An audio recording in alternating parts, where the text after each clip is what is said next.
To everybody, señor secretario general José Miguel Insulza, señor secretario general adjunto, embajador Albert Ramdín, señor presidente del Consejo Permanente y representante permanente de República Dominicana, embajador Vergés, representantes permanentes y alternos, observadores permanentes, nuestro invitado especial, señor presidente Ron Burton, presidente de Rotary International, señores y señoras rotarios, invitados especiales y jóvenes de las Américas, queremos darles la más cordial bienvenida a la Casa de las Américas, a este Salón de las Américas, y agradecer su presencia para esta 53ª Cátedra de las Américas titulada Forjando la Paz en la Próxima Generación, Estrategias para la Participación Juvenil. Esta cátedra cuenta con el apoyo de la Universidad de San Martín de Porres en Lima, Perú, y gracias a ese apoyo la cátedra está siendo transmitida en vivo a través de la página de la Organización de los Estados Americanos, y eso nos permite tener un alcance de audiencia muchísimo más alta de lo que podemos tener acá en este bello Salón de las Américas. Hoy nos honra con su presencia el presidente de Rotary International, señor Ron Burton, como disertante en esta cátedra cuyo tema cobra cada vez mayor importancia. En la OEA estamos convencidos que la activa participación de la juventud para promover la paz, el cambio y a su vez ese cambio social tan esencial, así como que su voz sea escuchada en los procesos políticos a nivel global, y por ello nos sentimos obligados a continuar fomentando esta participación de la juventud. Creemos en sus propuestas, en la fuerza de sus convicciones y en sus esfuerzos por ser partícipes en forjar una región más democrática, más inclusiva y con más oportunidades para todos. Agradecemos la presencia de nuestro secretario general, don José Miguel Insulza, quien ofrecerá unas palabras de bienvenida.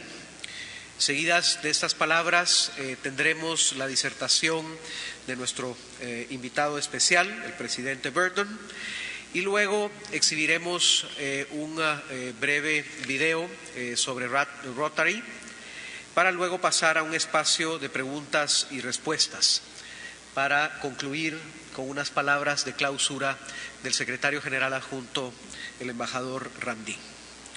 Le recordamos a todos que luego de finalizar este evento hay una recepción que se está ofreciendo en el patio Azteca y esperamos que nos puedan acompañar también en la misma. Ahora tengo el gran honor de ofrecer la palabra al señor secretario general de la OEA, José Miguel Insulza.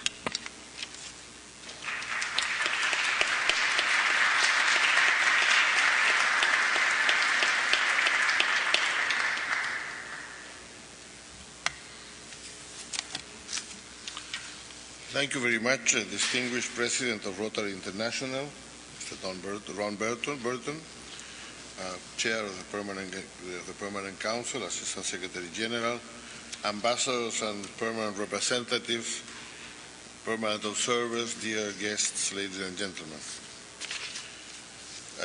I am very honored to welcome you all to the House of the Americas to celebrate the 53rd Lecture of the Americas on Forging Peace in the Next Generation, Strategies for Youth Engagement. As you know, as has been said, I always begin by thanking our friends from the University San Martín de Porres in Lima, Peru, which support this effort. I want to thank you all for being here and extend a special greeting to those of you who are following us via webcast. We are very pleased today to welcome the President of Rotary International and his distinguished delegation,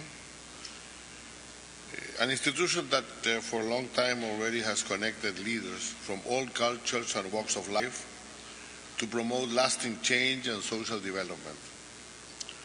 Indeed, the work of Rotarians has impacted many communities by building peace through service around the world and the Americas in particular.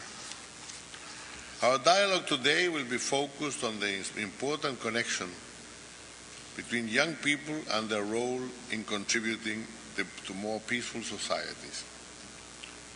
This lecture contributes to the important efforts that our member states are making to further engage in dialogue on youth, on the critical role and responsibility that we have as policymakers and governments to provide our young people with sufficient opportunities to realize their full potential in a manner that will really help them lead productive lives. Our General Assembly in Medellin, Colombia in 2008 reaffirmed our commitment to advance the economic, social, and cultural rights of the youth, which we believe are inherently linked to democracy, to integral development, and to equitable economic growth. This organization exists to collectively promote more widespread and solid democracies in the Americas. We endeavor to have democracies that not only freely permit our citizens to participate in making decisions about their future, but also provide them with protection of their human rights, access to justice, equal economic opportunity, quality education, a clean and sustainable environment, as well as security from physical harm and crime. In short, peaceful, democratic, and developed societies. We cannot talk, unfortunately, about peace and democracy without discussing other issues, such as poverty, inequality, and violence, which affect all of us, but mainly the youth of our hemisphere. 57% of the population of Latin America and the Caribbean are classified as young people.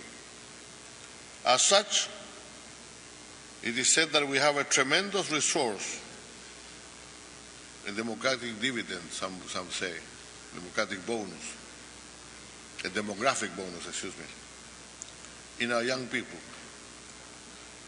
But to realize this demographic potential, we have many challenges to address and many commitments to meet. According to the International Labour Organization, there are 200 million people out of work worldwide, 1/3 of them under 25. The ILO estimates that the probability of a young person finding a job is 3 times lower than for the general population. This includes, of course, our region, Latin America and the Caribbean.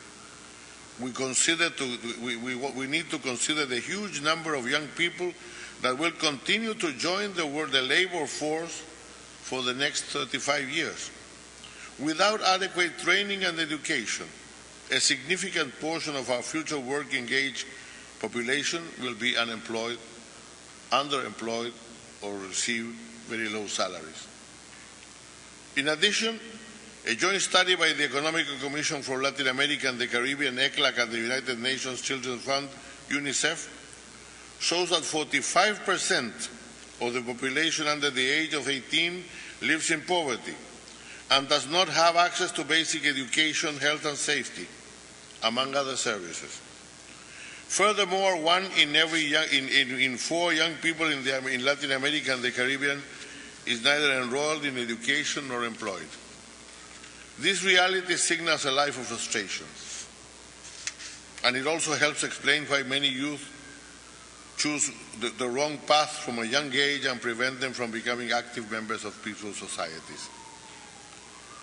There are significant challenges, but that's why we have been focusing numerous cross-cutting efforts throughout the organization to help improve the future for our young people. These efforts include our Young Americas Business Trust that provides job and business training to a significant number of young people every year, our OAS scholarship program, which provides thousands of educational opportunities to deserving students, our model OAS General Assembly and the OAS internship program that promote access to the organization and provide valuable opportunities for young people to participate in our activities. Our OAS Orchestra program in the Caribbean that contributes to the reduction of risk factors that result in violent behavior among youth by involving them in the musical arts. The Armando Paz program of the Trust of the Americas to sensibilize youth and different sectors of society in building a culture of peace through arts, media, and social dialogue. Our program with youth gangs in El Salvador and other countries, hopefully of Central America, that will allow us to reduce violence and create better opportunity for many young people in the poorest areas of those countries. Our Inter-American program of education for democratic values and practices, which promotes a democratic culture through education to help guarantee the permanence of values and social justice. We rely on this on these priorities. For these priorities, we rely on cooperation with key partners. Of course, our members and permanent observers, other international institutions, and civil society organizations. We are encouraged by the support that the Rotary International, a registered civil society organization with the OAS since 2009, continues to provide opportunities for our youth. More than 500,000 students and young adults help improve their communities through Rotary programs. We believe that the dynamic and active involvement of youth can be a very powerful factor in influencing, in a positive way, the response from other sectors of society for accelerating the process of reform and development. I want to thank once again and express our appreciation for the work that your organization does to include and emphasize the active participation of youth in the global movement to promote peace. We encourage the young people present here and around the hemisphere to get involved in social services, in service initiatives and volunteerism to help build stronger, healthier, and happier communities, and overall to help build a more peaceful future for our children and subsequent generations. We at the OAS will continue to encourage the youth of the Americas to strive toward a more democratic future for our region, and embrace, therefore, the motto of Rotary International to place service above self. Thank you very much, and welcome to the Organization of American States.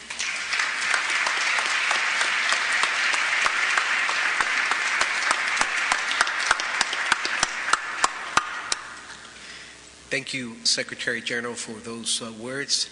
And now it's my distinct pleasure and honor to introduce and present yourselves the President of Rotary International, Mr.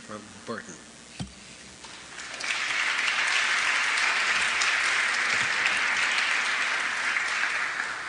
Thank you, Alfonso, and thank you, Mr. Secretary General, for the warm welcome to the Organization of American States.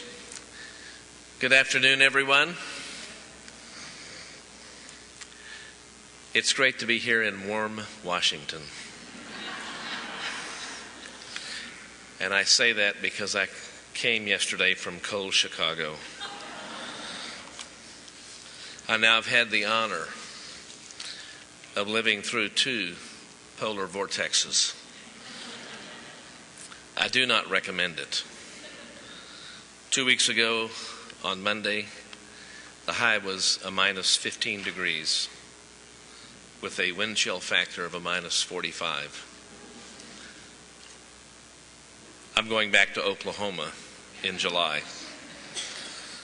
But we took a little walk this morning because we thought it was unseasonably warm. So it's all relative, and you have to keep that in mind. But it is great to be here with you in Washington, D.C., with friends and representatives from the Organization of American States. As you already know, my name is Ron Burton, and I am this year the president of Rotary International. And I'm also the retired president of the University of Oklahoma Foundation. So I like to think that in many ways I'm a very lucky person because I've managed to spend just about my entire career working in 2 areas that I care about a great deal. And those areas are service to others and educating young people. So it was really a pleasure to be invited here to speak on the topic of youth engagement, and specifically on how we can engage youth to be more active members of society, more involved in forging their own future, and a more peaceful future for all of us. There's no question that young people today are facing a pretty difficult situation throughout the Americas. The economy is a very serious problem. The cost of living is rising. Higher education is very expensive, and there's no guarantee of a job once you finish school. Here in North America, the kinds of vocational education that used to exist in the schools have been phased out, while the kinds of manufacturing jobs that used to offer a stable income have largely disappeared. In Central and South America, much of that infrastructure never existed to begin with. So what we're facing now is a very large population of young people who see a future with limited opportunity, who have the potential to become disengaged from society, who are often dealing with issues of poverty and crime, and who don't see a lot of ways forward. So today I'd like to talk to you a little bit about that problem, and specifically about some of the things that we in Rotary are doing to combat it on a local as well as an international level. I know we have a very diverse audience here today, both in the room and electronically. And some of you, probably many of you, are Rotarians yourselves, while some of you are only learning about Rotary perhaps for the very first time. So the first thing I want to do is take a few minutes and tell you a little bit about what Rotary is and some of the work that we're involved in worldwide. So we'll start with a basic question. What is Rotary? Well, Rotary is a global humanitarian service organization of volunteer members serving through local clubs. We have about 34,000 Rotary clubs in more than 200 countries and regions of the world. And at last count, we had about 1.2 million members worldwide. Given that demographic, our membership, as you can imagine, is amazingly diverse. In general, our members are business people and professionals, both working and retired. There isn't any such thing as a typical Rotarian. What we have in common is very simply a desire to help our communities, to use our skills and resources productively, and to do what we can to build a better world. That is what we've done since Rotary was founded almost 109 years ago. Many people will tell you that they want to change the world. Rotary is unique in that we're a very effective way for the people who want to change the world to put themselves into a position where they can actually do it. Clubs decide their own service. They work together with other clubs if they choose to, and they choose where they're going to help and how, both locally and internationally. So you might have one club going into a school and helping the kids one-on-one with reading, another club running an after-school jobs training program, and several clubs getting together to do a larger project, such as installing a clean water source in a rural village, providing nutritious school breakfasts, and so on. We also have a Rotary Foundation which supports some of the larger projects we do. Things like building healthcare clinics, training nurse midwives, supplying bed nets in places with malaria, training subsistence farmers to produce more, and the list goes on and on and on. I can tell you there's no pie in the sky in Rotary. We focus on sustainability, on work that will continue being helpful to communities after our part is done. We're very realistic about what we can accomplish, but because there are so many of us, and we are all pretty capable individuals, we can in fact accomplish a tremendous amount. Over the last quarter century, Rotary's main organizational priority has been the eradication of polio. When we started working to eradicate polio in the 1980s, there were about 350,000 cases globally per year. As of last year, we were down to 399 cases worldwide. And since January 1st, there have been 6 cases reported in the world. Only 3 countries remain polio endemic: Pakistan, Afghanistan, and Nigeria. Right now, we're working hard to eradicate polio in those last 3 countries, while dealing with the outbreaks that we'll have to deal with as long as there is endemic polio anywhere in the world. I'm proud to tell you that we're currently on track to finish eradicating polio within the next 5 years. We like to always tell our audiences we're this close to eradicating polio. And we need your help, and we need the governments of the world to be great advocates with us to finally eradicate this debilitating disease. So that's my appeal on eradicating only the 2nd disease in the history of the world. So as you can see, we're ambitious in what we set out to achieve, simply because we know we're capable of a lot. And we don't see any reason why we shouldn't do as much as we can with everything we have. As a service organization, Rotary's been around for almost 109 years, as I mentioned earlier. And we tend to take the long view of things. Of course, this means that we make youth a priority in our service in terms of supporting maternal and child health, and in terms of education and vocational training. We also have made it a significant priority not only to serve youth, but to involve youth in our service, which frankly I think is one of the best things we can possibly do to advance the goal of a more prosperous and more peaceful world.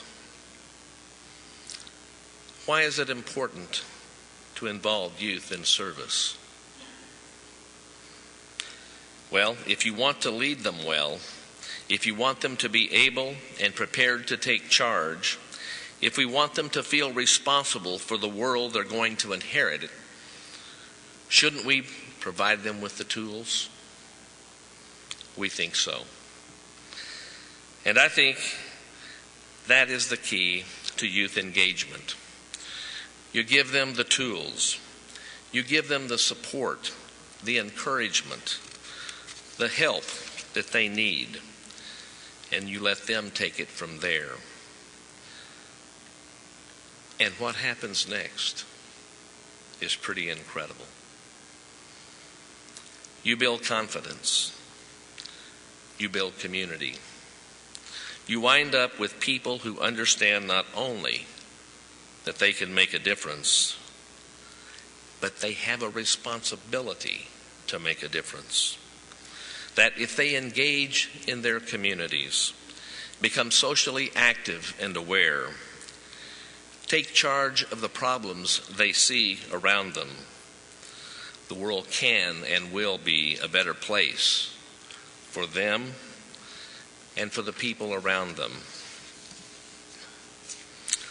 All of that is why we put such a strong focus on the youth programs we have in Rotary. As I said before, every Rotary Club determines its own service. But the idea of mentoring, of being a positive role model, is hugely important in Rotary. So you'll see clubs that have formalized mentor relationships between Rotarians and students, and clubs where Rotarians go into the schools on a regular basis to help share their skills.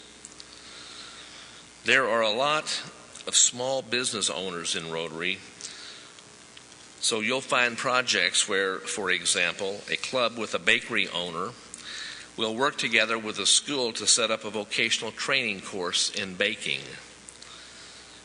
It's about taking the resources we have and the skills and using them in the best way possible. Taking the responsibilities for our communities and our future. At an organizational level, Rotary clubs also sponsor entire clubs of Rotary Youth Program participants. Our two largest youth programs are Interact and Rotaract. They function very much as Rotary clubs do, independently of each other, but as a part of the same network. The difference is that each Rotaract and Interact club is sponsored by a Rotary club, works together with that club, and is mentored by that club's Rotarians. It's a way to provide role modeling and support.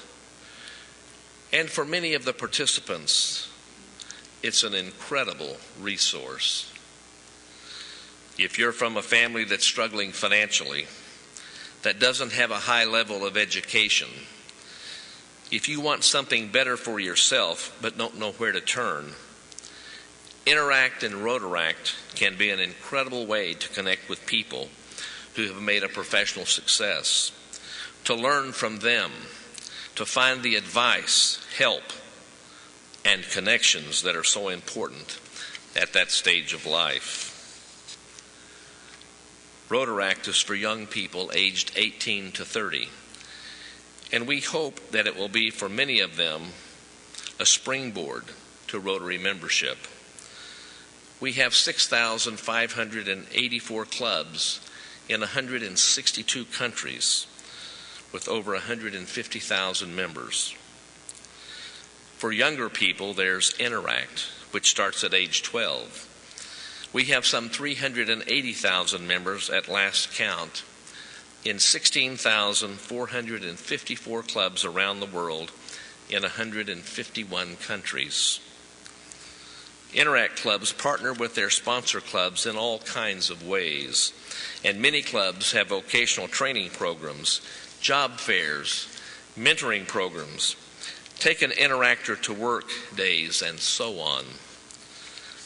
But essentially, Interact clubs exist for the same reasons that Rotary clubs exist, to allow the people with the ability and the initiative to make a difference, to go ahead and make that difference. It's about getting like-minded people together, supporting them with a network and an infrastructure, and giving them the tools and the ambition to succeed. And at that age, I think there's something else going on that is incredibly important. It's teaching kids that they matter, that they have abilities, that they can make a difference. A few months ago, I visited an Interact club in Huntington, West Virginia, USA, that decided to raise money for polio eradication. They held a Purple Pinky Day. Just a little background on that. In countries where we're still actively fighting polio, Rotary supports National Immunization Days. And one of the ways the vaccination teams keep track of which kids have been vaccinated is by painting their fingers purple with a little bottle of Genesian violet. Anyway, this Interact Club spent the day painting the pinkies of anyone willing to donate 37 U.S. cents, the price of a child's polio immunization. When I arrived, I was presented with one of the best donations to Polio Plus that I can remember. $80 U.S., all in small change, in a plastic Tupperware container. To me, that project was probably one of the most meaningful of all that I've seen this past year. And I would ask, will $80 U.S. make a difference in how soon we eradicate polio? Probably not. But it will make an enormous difference in the lives of those kids. They know what it means to get out there and put their hearts into service. They spent the day doing something they believe in, and they enjoyed it. They learned about polio, something they will never have, thank the Lord. And they cared enough to come together and do something about it. They're the new generation of Rotary service, and they made me very proud. I think too often today, the concept of service is seen as outdated or unnecessary or irrelevant. And to that, I would say that is absolutely 100% wrong. Service is incredibly important. If you want to become a productive, self-sufficient member of society at the most basic level, that means engaging with society, being useful to society, being a contributing member of society. And that is why it is so crucial, so critical to teach kids how to contribute, to value their contributions, to support them in a way that makes their contributions more meaningful, more productive, so that they can see the results of their work and know that actually, yes, they can make a difference. That is why this year I'm focusing on the new generations as president of Rotary International by having 5 new generations conferences around the world. We've already had 2. The first was in Chennai, India in October of last year. We had 10,000 Rotaractors participate in that conference. In November, we had the second one in Kampala, Uganda, where we had 3,600 Interactors and Rotaractors participate. Our goal was to raise the awareness of Interactors, Rotaractors, and Rotarians of each other, and encourage collaboration on projects undertaken by each group. Our third one will take place 15 March in Rosario, Argentina. We're expecting in excess of 1,500 students there. A fourth one at the end of March, 28 to 30 March, in San Jose, California, and the final one, 12-13 April, in Birmingham, England. These conferences are youth-focused, with them telling us how we can engage them more in Rotary projects, along with how we can make the transition for them from one group to the next easier, with the goal of having them become Rotarians in the future.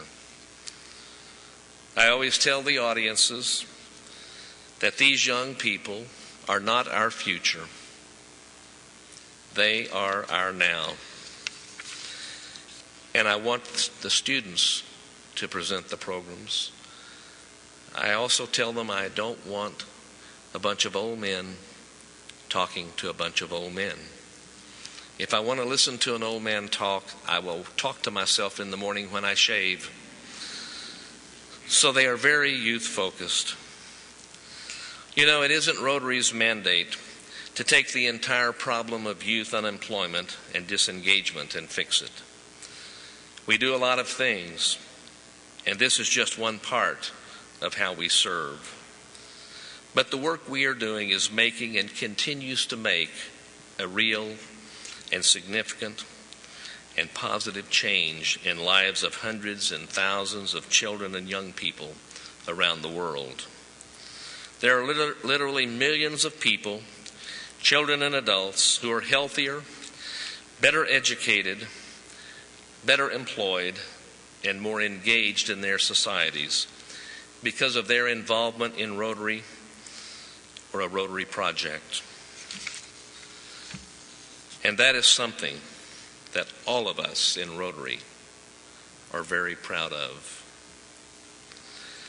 I'm happy to take questions next, but first I'd like to show you a short video to give you a little bit more perspective on Rotary's activities and impact around the world.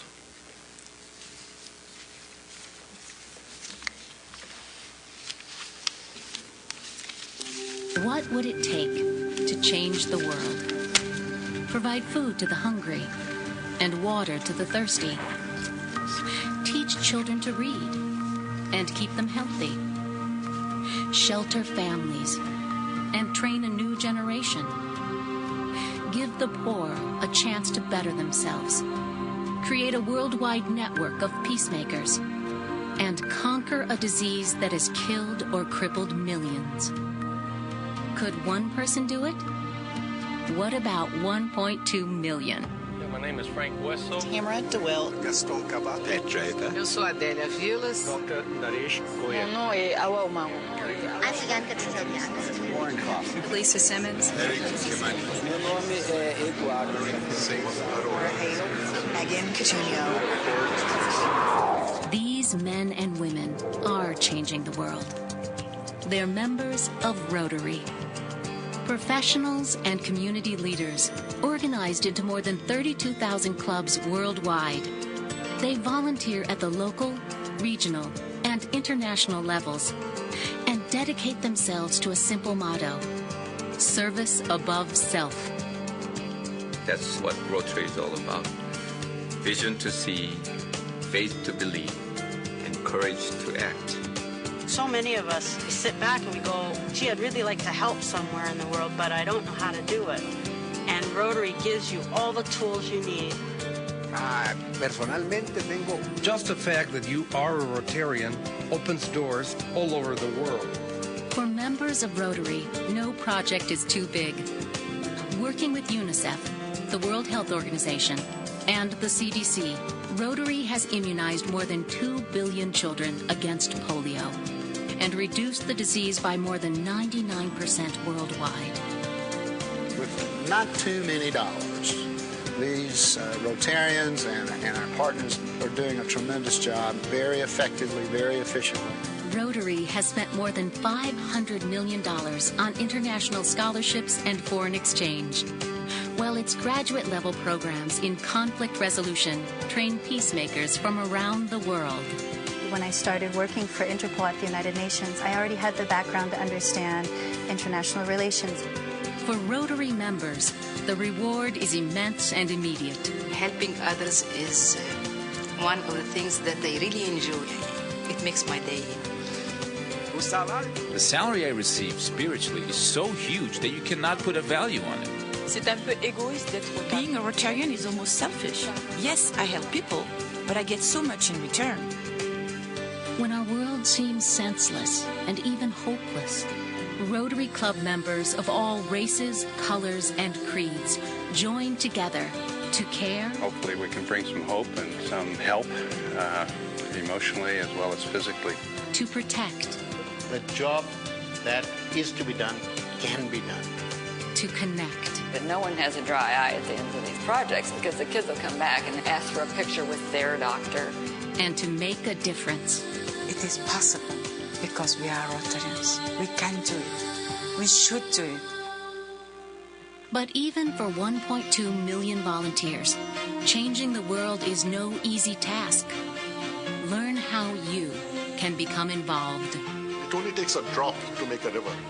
And all we have to do is just make sure that we are in the right direction, we are committed to it, and it will get done.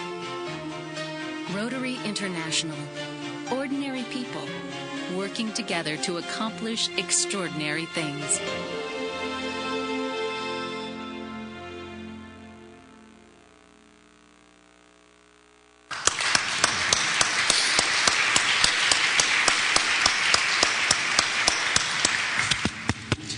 Well, let me start by thanking you for your presentation and your very inspiring words. And now it's time to open the floor for questions and answers. We will have microphones in the corners, and I would ask for the people to raise their hands. We will try to accommodate as much as possible. I would like also to ask you to introduce yourselves. And you can pose a question in Spanish or English. We have simultaneous interpretation, so feel free to do so. Yeah, let you know. So please, without further ado, let's start with the questions. And if there is anyone that wants to break the ice, there in the back, please. Good afternoon, and thank you for those wonderful words and the message. You mentioned that you have programs where children can start at 12 years old, and I'm just wondering, I'm new to the Rotary world. My mother worked at the OAS for 30 years, and all this just came to my attention this week. So I am joining as a member, and my daughter goes to an independent private school, and I know there's a lot of the schools in this area have service learning programs. So is it possible to start younger kids to become involved in the program somehow? Thank you for the question. You know, it's interesting that you raised that question because we have in different parts of the world, I mentioned Rotarians are very creative to some extent. And in Australia, for example, they have a program called Early Act, which gets down into the elementary school level. And that program has not been approved at this point by Rotary or our governing council. But it's something that we are aware of, that we're looking into. And I, for one, very much like pilot projects to test things to see how they're going to work in the field. And I think that it maybe is something that would be a great candidate for that. How early can we start them? Well, it's probably like how early can you start children on learning to read and those sorts of things. I'm somewhat old now, but I have an older brother, and I know when he started school, he's 2 years older than I am. I could do everything he could do because I learned from him. But I think that's something that certainly is worthy to look into, and it is on the radar screen. Thank you for the question. Thank you. Please, here. Can you raise your hand again so they can...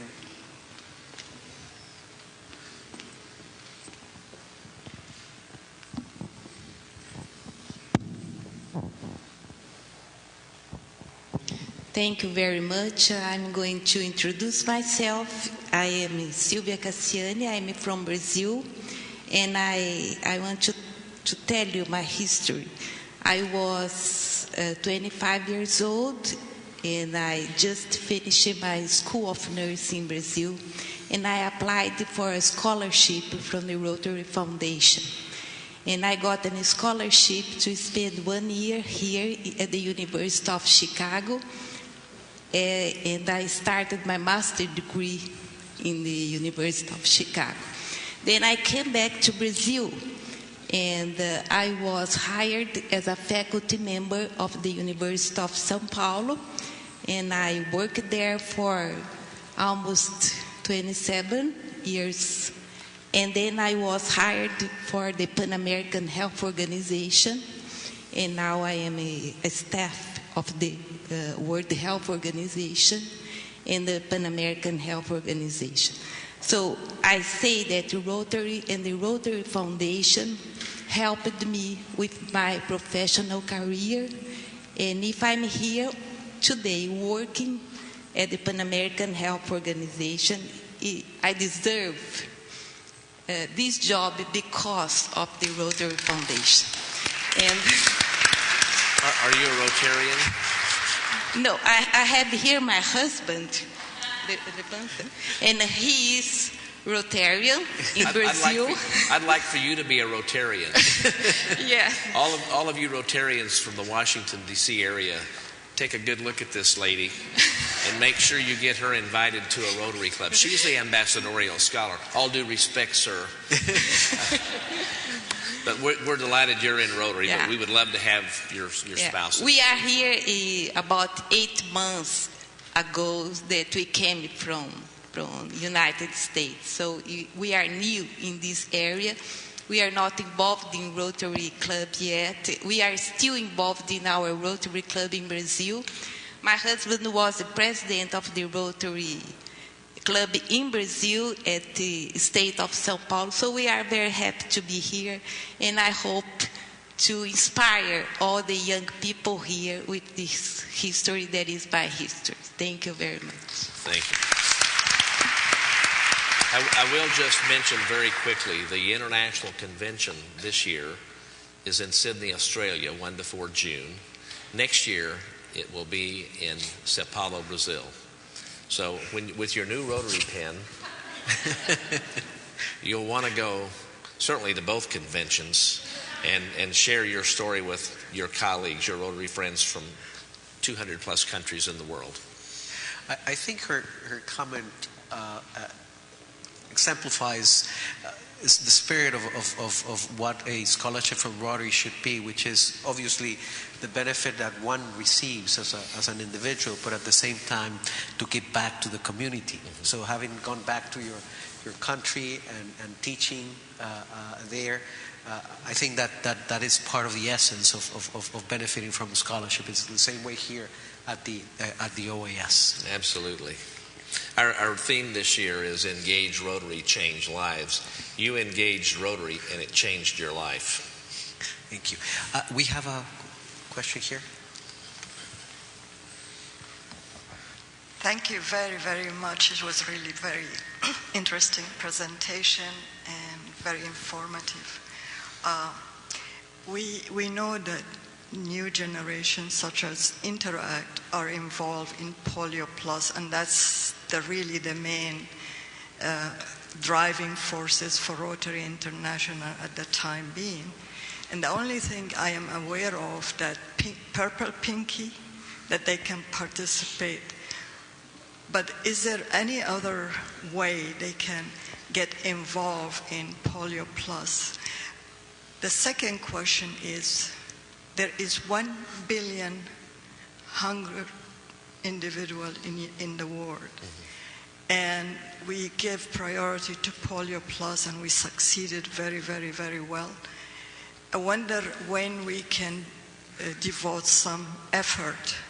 I know Rotary International put a lot of money in digging well, water supply, agriculture, technical, and etc. But the problem is we are getting more and more hungry people by the second.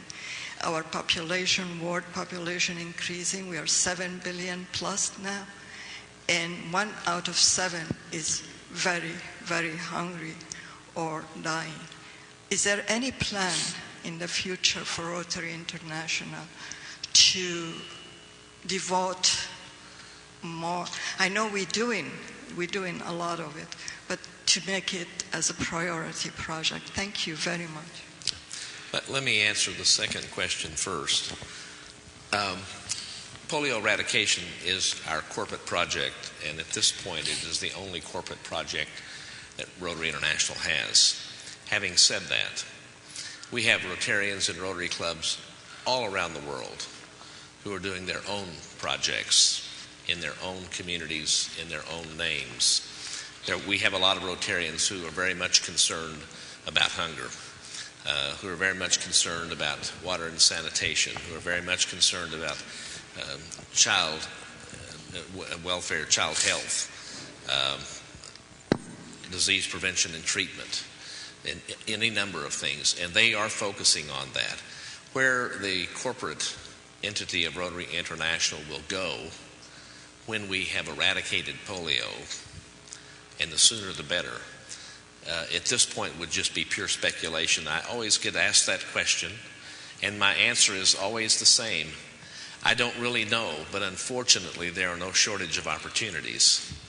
There are plenty of things that we need to address in the world, and we will be listening to the Rotarians of the world to tell us what we ought to be focusing on next. But in the meantime, there are a lot of clubs and Rotarians who are addressing just the issues that you're talking about. Now I've forgotten the first question. What was the first question again? Oh, yes. We do have, as a matter of fact, one of the best things that we're still doing National Immunization Days, and you can check with our Polio Plus office at World Headquarters in Evanston, Illinois, to find out when those are, and you could actually go on those. And if you've never been on a National Immunization Day with Rotary for the eradication of polio, it is I call it a gut-wrenching experience when you're holding those little babies in your arms administering those drops. It does change your life. One of the best things that you could probably do for us, all of you in this room, certainly with the organizations that you're with and the countries that you represent, is to be advocates with your governments to help us finish raising the final funds to get this finished. As I said in my comments, we're probably within 5 years. We have to finish this job. We've been doing this now for over 25 years. I was involved in the first fundraising campaign that Rotary undertook in 1987-88, and we were told then if we raised $120 million, we could eradicate polio. We had a big announcement at our international convention in Philadelphia in 1988, and were advised that we raised $247 million. But 26 years later, we're still fighting this disease, and we need to finish the job. So we can go on and look to other issues in the world that we can all address.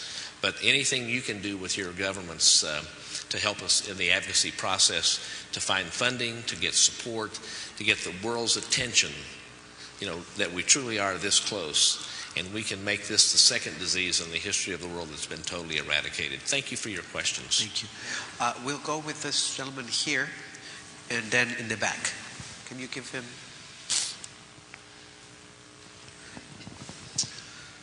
My name is Mark Milby. I'm with the Sykesville, Maryland Rotary Club, 7620.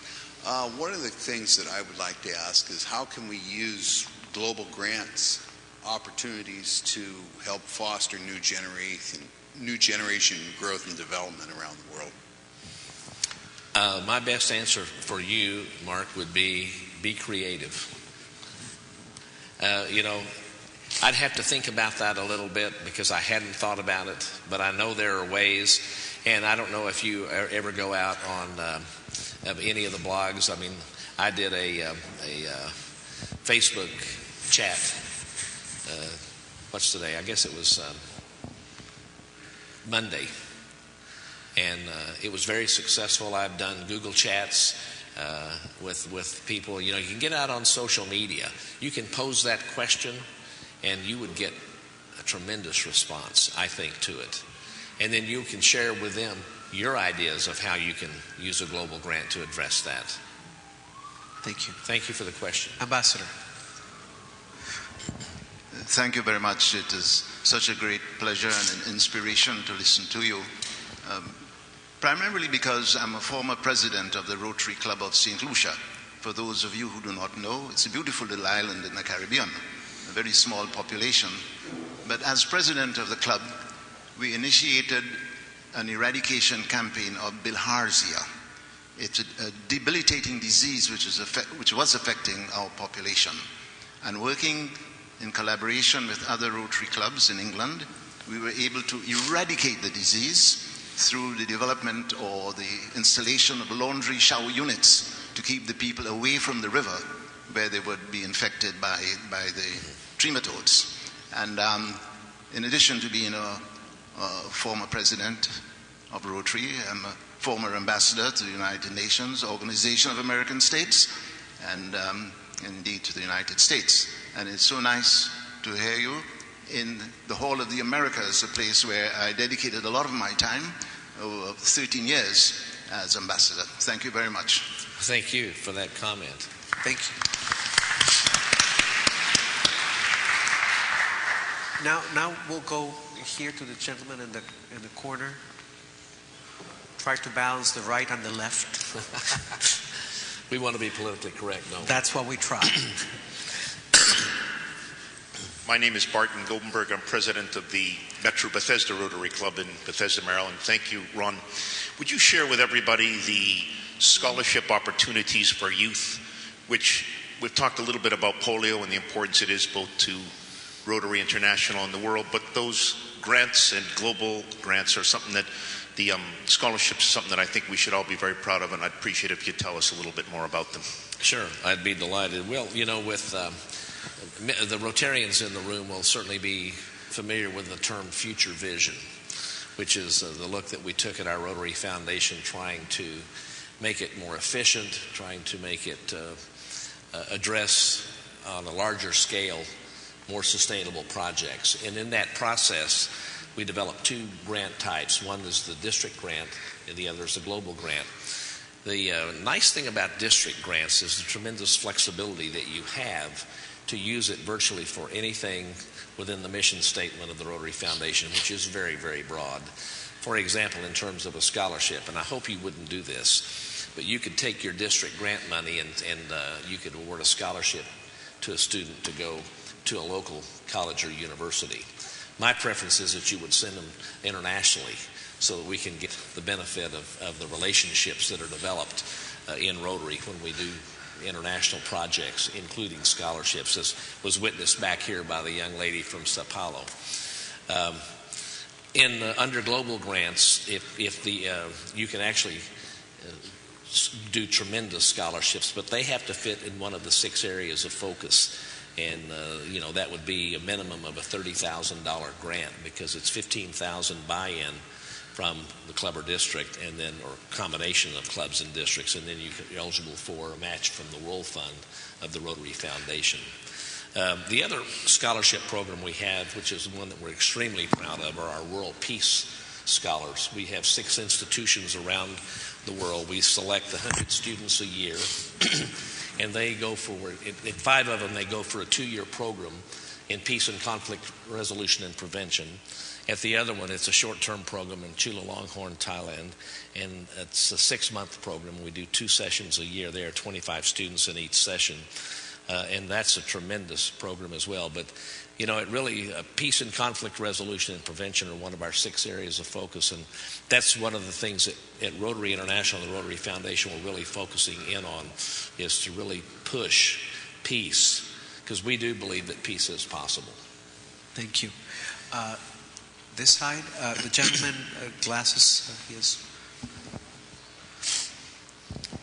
Thank you, Mr. President. I'm Horace McCormack, past District Governor for District 7610 in Northern Virginia.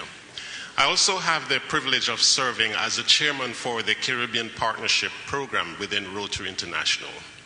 And we partner clubs on the mainland here up to Delaware, down to throughout the English-speaking Caribbean. And I was excited when I heard about St. Lucia back here, so I said I must say something. But thank you very much for your presentation today. And regarding the youth, although we have clubs working well together within this region, we now have the Rotaract clubs and Interact clubs reaching out from the Caribbean to clubs in these parts. So it's demonstrating that they're not only wanting to work locally in their own countries, but working internationally. And I want to encourage that, and I hope we can get your encouragement on this as well. Absolutely. You know, I think one of the things I'm really trying to accomplish is to get the Interact clubs to work with their sponsoring Rotary clubs on an equal basis. I think there's a tendency many times, and I've seen this unfortunately in some communities, where the Rotarians sort of look down their nose at the Interactors or Rotaractors, thinking they're just kids. And I think that's the wrong message to send. We need to treat them as equal partners. We need to help them with their projects. We need to invite them to help us with our projects. And the thing that I have found about the Interactors and Rotaractors is just like the group in Huntington, West Virginia. They're the ones who are really thinking about doing the innovative kinds of things. They also have a Rotaract program at Marshall University, which is in the same community. And it's a fairly new Rotaract Club, and we had lunch with them before we went to the high school. They were saying, well, what kind of projects can we do? And of course, I hadn't been to this Interact Club yet. But that night at the banquet, they were all together, and I got the Rotaractors together. I said, you need to talk to these Interactors. They have tons of ideas, and they can really, you guys can work together. You can do it in the community. You can do it on the campus. You can do it in conjunction with the Rotary clubs in the area. That's the collaboration that we need. And I think if we can develop that, I think that we can make the transition from one group to the other extremely easy, and that's the way it should be. I've been telling Rotaractors, you know, there's nothing wrong with being a 25-year-old Rotarian. I would have been a 25-year Rotarian, but you know why I wasn't? No one asked. And that's what we have to do. We have to make the ask. Thank you for your comments. Thank you. This lady here. I'm Adelaide Farrer, representing PALCO, which is an NGO of the OAS. And we have done many, many projects in Latin America throughout the years. We were established in 1967. And at the present time, there's an interest of one of our countries, specifically Peru, in establishing a program for inclusion of disabled persons in the workforce. And I would like to explore with Rotary the possibility of a partnership in helping to promote such a project. Would that be something of interest to you? It's certainly something we could consider. We have groups of Rotarians who do that sort of thing, and we can, if you'll send us an email, we can get you connected with those people, get you the information. And you know, the nice thing about Rotary is the sky's the limit. Rotarians are the most creative people in the world, and if they decide to do something, they make it happen. And they engage the community, and they get their members together, and they go out and get non-Rotary members to do the same thing. But certainly, and my email address is ron.burton@rotary.org. It's fairly simple. We'll get it, yes. So I can give you a card as well when we conclude. Thank you, please. Hello, my name is Christina Fry. I'm a Rotarian. I'm coordinator of the Interact Club in Gettysburg Rotary Club. And I want to report, sir, that last year we gave a scholarship to a kid from Ecuador for $2,000, our club, and then the district gave him $5,000. Why? Because he was such an amazing kid. The requirement to get a graduation is 75 hours of social service in Maryland. He made 1,500 hours. A lot of service in our community. He wants to become a doctor, and he's now in one of the finest colleges in the U.S. And we are very glad to have located him in Gettysburg High School, one of the high schools that we sponsor. We have an Interact Club there. He came to this country when he was 10 years old. He couldn't speak English well, but he became one of the top kids in his school. He was straight A's. That's why we selected him, because he wanted to serve his community. And now he is on his way to become a surgeon. We are very proud of that. Oh, you should be. That's a wonderful story. Thank you for sharing that. This gentleman here. Thank you, Rotarian President. My name is Christian Beodo. I'm currently a member of the Rotary Club of Federal City, Washington, D.C. But I was a Rotractor, International Ryla, did Ryla, and I'm currently a Rotarian. And we'll be having our Chapter 19 couple of days. My question is the issue of International Ryla. I know that it's one of the key programs, International Rotary Youth Leadership Awards program. That's one of the key programs that RI had. And we had quite a number of people from the OAS countries. And this year's focus being forging peace with the youth. So I would want to ask if there's, for you to consider the prospect of bringing back International RILA as part of the RI convention. It's one of the programs that I've been taking out, and I believe that it helps brings different Rotaractors, interactors, and youth leaders across different parts of the world together in one forum. So I would want to ask if there is a possibility of reviving the program and returning it. Thank you. It's happening in Sydney before the International Convention. I expect to see you there. One of the things that we did this year for the first time in the history of Rotary is I established a new generations committee. And the committee is composed of the chairs of Rotaract, Interact, RILA, Youth Exchange, and the alumni, which coordinates with the foundation, so that we can get all of those groups talking to each other. It's chaired by a current director from Germany, Holger Kodak, who has been really big in youth exchange for many, many years and is extremely dedicated to it. And the idea is to make sure that the deliberations and decisions by this committee get transmitted to the board for action. So I think there's probably actually going to be another RILA meeting in Sao Paulo, but since that's not my convention, I won't sit here and tell you that. If there is one in Sydney, I'll be looking for you there. Please. Hello, sir. Thank you very much for your words. I'm Lucia. I'm an intern right now at the OAS. I was thinking about what you said about service. I think service is not something like just for people working at ONGs or for the 1.2 million members of the Rotary Club. I think service is something like meant for everybody. So my question is, what do you do, or what should we all do to encourage people, to teach people, like not just young people, but everybody, like how to serve, like to let them, to make them know, make them understand that service is something meant for all of us and not just for a like small portion of people. Thanks. Well, that's a very good point. You know, one of the things that we've also been encouraging, and one of the things we've encouraged and we'll have at our convention in Sydney, is there will be several sessions that will be open to the general public so that they can come and experience, get a little bit of the Rotary experience themselves on a first-hand basis. But I think probably more specifically to your question, I think that Rotary clubs could be much more inclusive on their community projects with members of their community.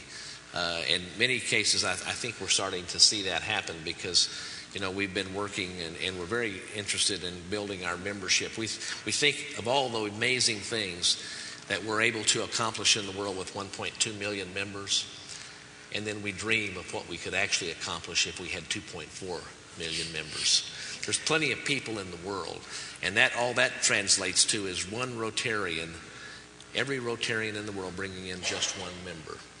But, you know, we have tremendous opportunity, and it's up to us to tell our story and to engage our communities with us in those projects. So that's a great message. I'll try to make sure I get that message out again and again to the Rotarians of the world. And any of you in this room who are not Rotarians, there's a lot of Rotary clubs in this community that do tremendous work. And I would say you just find somebody with a Rotary pin on and tell them you'd like to be a part of the next project. Thank you very much for your comment. Well, thank you very much, and I think that's a good thought to conclude this question and answer period. And I would like to invite Assistant Secretary General Albert Van Dien to close the event.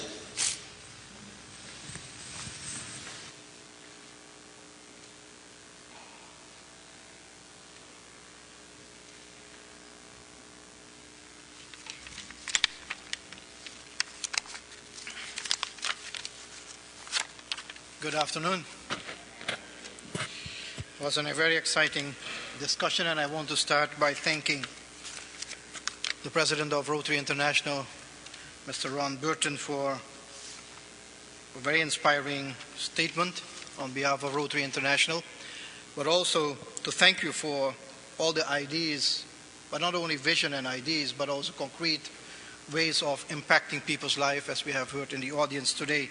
So thank you very much, Mr. Burton, for taking the time to share Rotary International's efforts to inspire youth to create a more peaceful world, one that we all want. I thank you also for sharing not only your perspectives, but also exciting the audience in terms of sharing with us their practical, their personal lessons learned. In a way, this has become an internal meeting of Rotary International, in a way, because we have heard from so many Rotarians about their own contribution to society.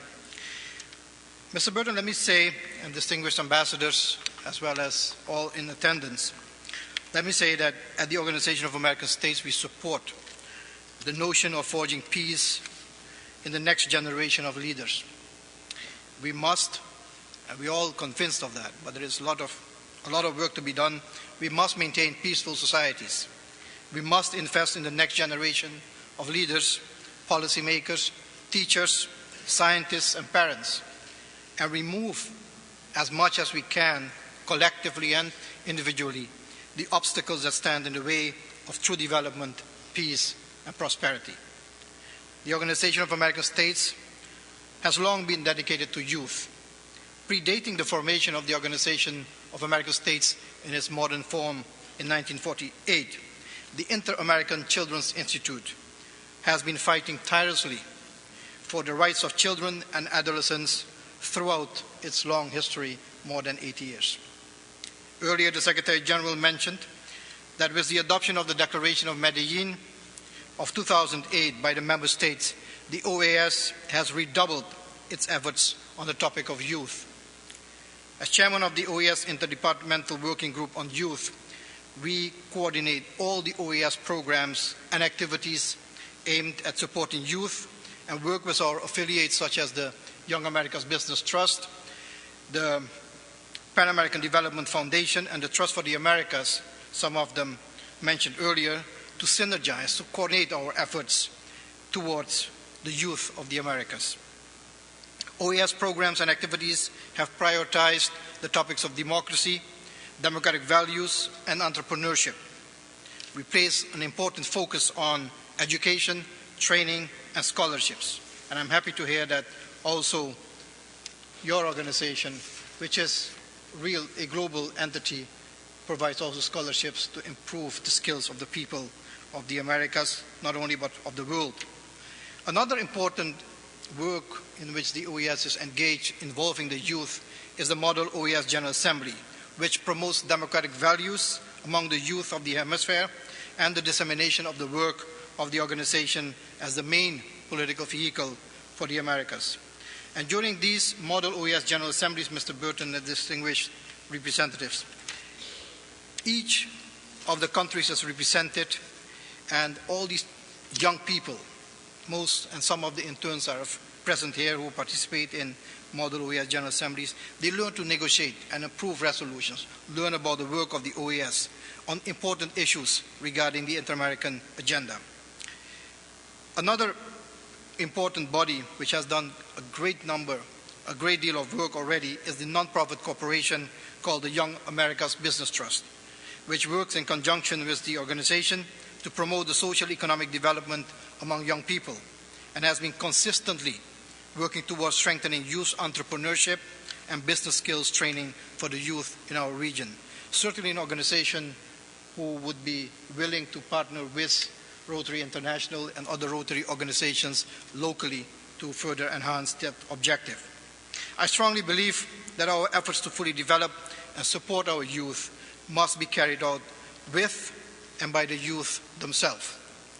Beginning in 2012, we initiated at the OAS the annual Youth Conference of the Americas, in which we bring together innovative young leaders, successful young business leaders, government representatives, private sector, and civil society representatives from all over the hemisphere, from all the 34 member states of the organization, to strengthen the power and the potential of our next leaders, right here in this hall. And this has proven, in my view, to be an important platform for the youth of the Americas to express themselves not only on that day, but in weeks before through the use of information and communication technology. As I said, we have learned a lot from our youth because they are the ones speaking at these conferences and not the other way around. So we have learned a lot from these young people at these annual conferences. And this year, I look forward to working with the Rotary International as well as other Rotary groups within this region to learn from your experiences in collaboration with the young people. But one of the key messages which I have always taken away from the conferences is that the young people are reminding us all the time that please pay not only more attention, because that is necessary. Do not only make policies for us, but make policy with us. And that is the key message. We need to not see them as a group in society. We need to empower them to be part of the solution, to be part of this process. So empowering the youth is a key element. Again, we have heard a lot about peace and the role the youth should play in strengthening peace and creating more secure environment in our societies. But I believe that if we want the youth to be agents of change and peace, then they need to be in peace in the first place themselves. They cannot be in peace if their fundamental needs, such as education, security, health, and employment, are not secured. Today in Latin America and the Caribbean, youth unemployment is twice that of adults. So that is not a prospective future for one who educates and is not guaranteed a job for the future. I personally believe that in order to ensure healthy and stable societies and democracies, the international community, our member states, must do more to invest in people, peace, and prosperity for all, and that includes the private sector.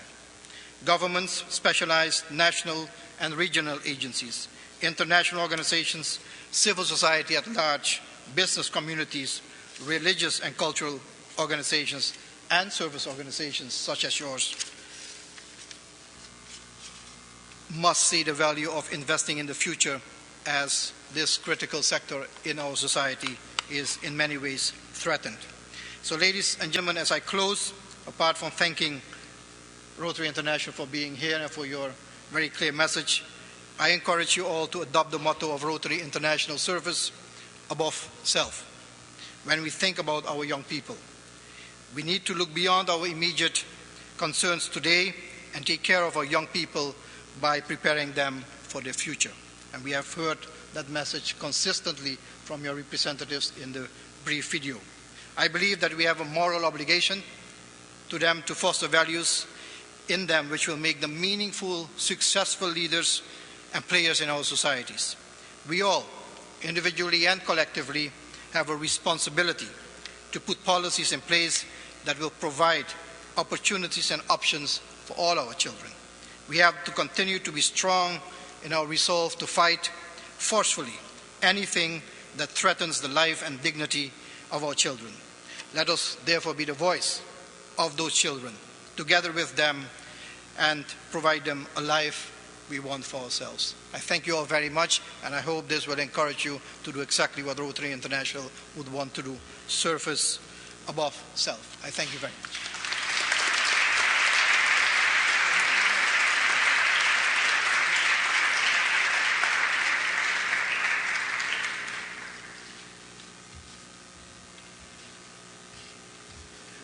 With this, we conclude our event, and as I indicated at the beginning, now we have a reception that is going to take place in the first floor in the Patio Azteca. So you all are invited to join us there. Thank you very much for being here, and especially thank you for our honored guest and speaker, President Ron Burton.